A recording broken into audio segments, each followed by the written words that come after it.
अवधूत चिंतन श्री गुरुदेव दत्त श्री स्वामी समर्थ. मित्रांनो, स्वतःला दोष न देता जीवन बदलण्याची सुरुवात कशी करावी, नेहमीप्रमाणेच आजचा व्हिडिओ सुद्धा आपल्याला खूप उपयुक्त ठरणार आहे. त्यामुळे हा संदेश तुम्ही शेवटपर्यंत ऐका. चॅनलवर नवीन असाल तर चॅनलला सबस्क्राईब करायचं तुम्ही अजिबात विसरू नका. आपल्या जीवनात बदल घडवण्याची अनेकांना इच्छा असते, पण त्याची सुरुवात नेमकी कशी करावी हे कळत नाही. बऱ्याचदा आपण स्वतःला दोष देत बसतो, भूतकाळातील चुका उकरून काढतो आणि त्यामुळे बदलाची प्रक्रिया अधिकच कठीण होत जाते. या चक्रातून बाहेर पडण्यासाठी आणि स्वतःला दोष न देता सकारात्मकपणे आयुष्यातील बदल घडवण्यासाठी स्वामी महाराजांची शिकवण आपल्याला दीपस्तंभ सारखे मदत करू शकते. स्वामी महाराजांना केवळ आध्यात्मिक ज्ञान दिले नाही तर जीवन जगण्याची कलाही शिकवले. त्याच्या शिकवणीतून आपण आत्मचिंतन करून आपल्या जीवनात कसे बदल घडवू शकतो हे विस्तारपणे पाहूया. पण त्याआधी नेहमीप्रमाणेच या स्वामी माऊलीच्या परिवाराच्या वतीने मी स्वामी चरणी अशी प्रार्थना करतो की तुमच्यावर आणि तुमच्या कुटुंबावरती असलेले सर्व संकटे दूर होतात आणि तुमच्या सर्व इच्छा पूर्ण होत. ही स्वामी चरणी मनापासून प्रार्थना तुमच्या इच्छित मनोरथ पूर्ण होऊन तुम्हाला निरोगी आरोग्य, सुख, शांती, समृद्धी, संपत्ती आणि समाधान प्राप्त हो.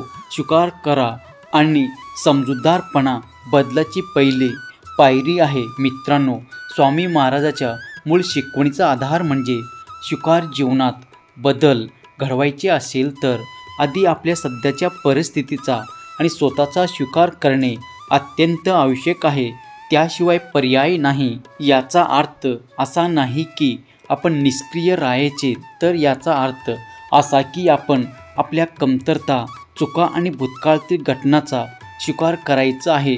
स्वतःला दोष देणे थांबून मी असाच आहे किंवा माझ्या हातून चुका झाल्या असे म्हणणे ऐवजी मी आजपर्यंत जे काही केलं ते माझ्या त्या वेळेच्या समजुतीनुसार आणि परिस्थितीनुसार हे समजून घेणे जास्त महत्त्वाचे. मित्रांनो, स्वामी माऊली नेहमीच समजूतदारपणावर त्यांनी भर दिला आहे. ते आपल्याला शिकवतात की प्रत्येक व्यक्ती आपल्या पद्धतीने आणि आपल्या बुद्धीनुसार वागतो. जेव्हा आपण स्वतःच्या चुकाबद्दल जास्त कठोर होतो तेव्हा आपण समजूतदारपणा गमावतो आणि ती चूक आपण करता कामा नये. एकदा चूक झाली की ती चूक नंतर आपण सुधारायला पाहिजे. स्वतःला दोष देण्याऐवजी मी यातून काय शिकलो किंवा शिकले किंवा पुढच्या वेळी मी हे कसं अधिक चांगल्या प्रकारे करू शकतो असा प्रश्न विचारणे अधिक विधायक आहे. हा समजूतदारपणाच आपल्याला आत्मकथनेकडे घेऊन जातो आणि बदलाची प्रक्रिया ही सोपी होऊन जाते. मित्रांनो, भूतकाळाची भीती आणि भविष्याची चिंता टाळा. आपल्यापैकी बरेच जण भूतकाळाच्या ओझ्याखाली आणि भविष्याची चिंतेत वावरतात. मी हे केलं नसते तर आज माझी परिस्थिती वेगळी असते किंवा भविष्यात काय होईल, कसं होईल याची चिंता त्यांना सतावत असते. अशा विचारांनी आपण वर्तमान क्षण जगणे विसरून जातो.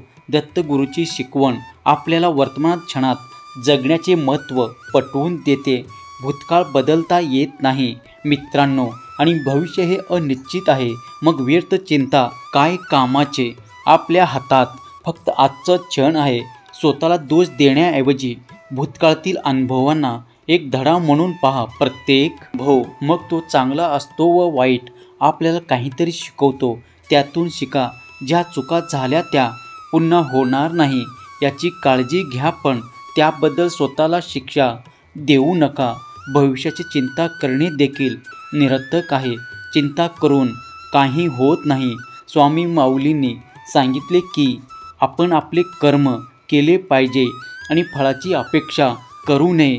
जेव्हा आपण आपले आजचे कर्म निष्ठेने करतो तेव्हा भविष्य आपोआपच आपलं उज्ज्वल होत असते आणि आपल्या पाठीशी आपल्या स्वामी माऊली, आपली स्वामी आई असते. जर तुमच्या भगवंतावरती विश्वास असेल तर होय देवा असे टाईप करा आणि या भक्तिमय चॅनलला सबस्क्राईब करून हा संदेश 2 जणांना शेअर करा. मित्रांनो, सकारात्मक दृष्टिकोन ठेवा आणि कृतज्ञता ठेवा.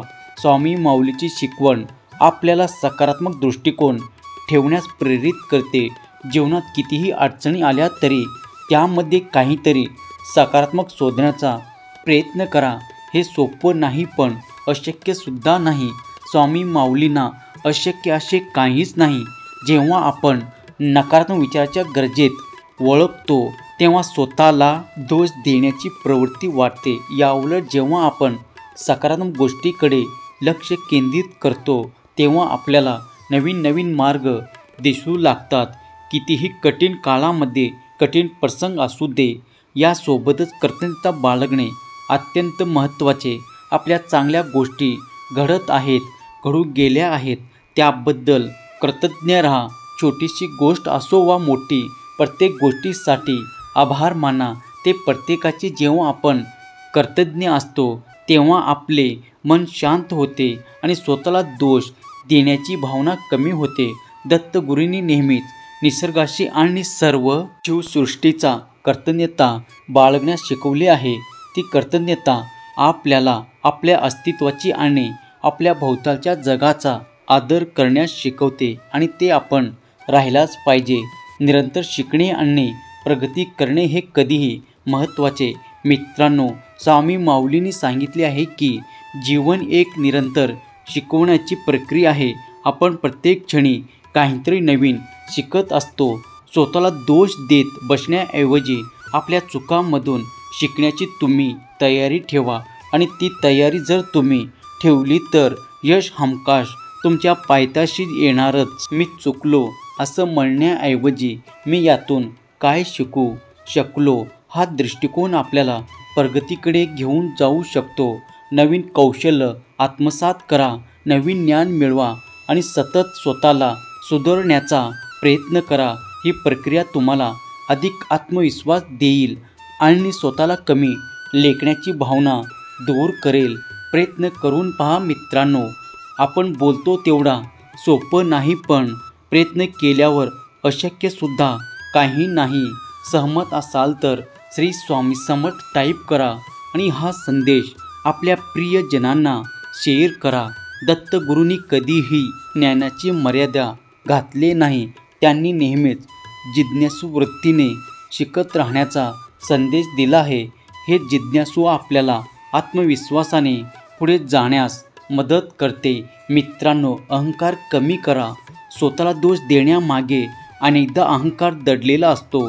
आपण परिपूर्ण असतो किंवा परिपूर्ण असावे अशी आपली अपेक्षा असते आणि जेव्हा आपण तसे नसतो तेव्हा आपण स्वतःलाच हे नव्हतो. अहंकाराचा त्याग करण्यास स्वामी माऊलींनी शिकवले आहे. जेव्हा आपला अहंकार कमी होतो तेव्हा आपण स्वतःच्या चुका स्वीकारतो. आपण इतरांप्रमाणेच एक माणूस आहोत हे सत्यसुद्धा स्वीकारायला आपण शिकतो. यासोबतच स्वभावाची शिक्षा शिकवण अत्यंत महत्त्वाची. जेव्हा आपण इतरांना मदत करतो तेव्हा आपल्याला स्वतःच्या समस्या गैर लागतात. इतरांच्या कल्याणासाठी काम केल्याने आपल्याला समाधान मिळतो आणि ते समाधानच आपल्याला आपल्या उज्ज्वल भविष्याकडे कामी येतो. आपल्याला नकारात्मक कमी होतो. स्वामी माऊलींनी नेहमीच निस्वार्थ सेवेवर भर दिला आहे. जेव्हा आपण इतरांना देतो ते आपल्याला अधिक प्रमाणात मिळते. मग ते काही असो. त्यामुळे तुम्ही अंतर्मनाची शांतता ठेवा आणि इतरांना मदत करण्यासाठी तुम्ही तत्पर राहा. आपल्या स्वतःला दोष देण्यापासून थांबवण्यासाठी अंतर्मनाची शांतता अत्यंत आवश्यक. दत्तगुरूंनी ध्यान आणि नामस्मरणावर भर दिला आहे. ते नामस्मरण तुम्ही करत राहा. जेव्हा आपले मन शांत असते तेव्हा आपल्याला स्पष्टपणे विचार करता येते आणि आपण अनावश्यक चिंता किंवा अप्रतिमपणाच्या भावनांपासून दूर राहू शकतो. मित्रांनो, जर आजचा संदेश तुम्हाला आवडला असेल तर व्हिडिओला लाईक करून या भक्तिमय चॅनलला सबस्क्राईब करा. कमेंट बॉक्समध्ये राजाधिराज योगीराज असे टाईप करा आणि हा संदेश आपल्या प्रियजनांना शेअर करा. जे सतत चिंतेत राहतात त्यांना शेअर करायला विसरू नका. आणि सतत नामस्मरण करत राहा, कारण नामस्मरणाशिवाय आपल्याला आनंद मिळत नाही. दिगंबरा दिगंबरा, श्रीपाद वल्लभ दिगंबरा. श्री स्वामी समर्थ. जय जय स्वामी समर्थ. धन्यवाद.